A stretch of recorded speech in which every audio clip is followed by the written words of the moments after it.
Hello বন্ধুরা, computer basics level 2 এই কোর্সের আন্ডারে আমরা আজকে যে টপিকটা করাবো সেটা হচ্ছে কম্পিউটার সফটওয়্যার।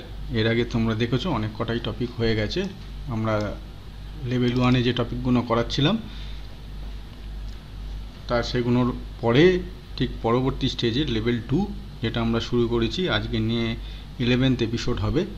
সেই 11th এপিসোডের আগে যেগুলো আমরা করেছি সেগুলো হচ্ছে কম্পিউটারের introduction of computer architecture, peripherals, memory ইত্যাদি। আজকে যেটা করাবো কম্পিউটার সফটওয়্যার। কম্পিউটার সফটওয়্যার বলতে কি বুঝি?